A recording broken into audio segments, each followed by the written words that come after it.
લીમલી ગામના મૂળજીભાઈ ભગવાનના એકાંતિક બહુ સારા ભક્ત હતા. શ્રીજી મહારાજના પણ અતિશય વહાલા હતા. એટલે મહારાજે એમની અનેક વાર રક્ષા કરી છે. એના ઉપરની એક સરસ વાત છે. એકવાર તેઓ મહારાજના દર્શન કરવા માટે ગરડા જતા હતા. એવામાં પગમાં બાવળની બહુ મોટી સૂળ એમને વાગી અને આખો કાંટો સસરો નીકળી ગયો.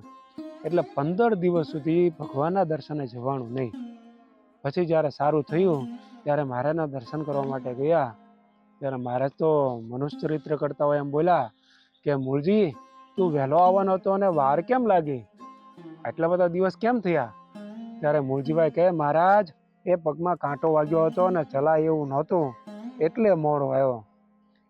ત્યારે ભગવાને કીધું કે મૂળજી, એ તને ખબર નથી, તું આવતો હતો એ વખતે મૂળીના બારવટિયા તને બરછી મારીને મારવા તૈયાર થયા હતા, અને એ દિવસ તું આવત તો તને બરછીએ મારત. એટલા માટે ભગવાને તારું શૂળીનું દુઃખ એ કાંટેથી મટાડ્યું છે.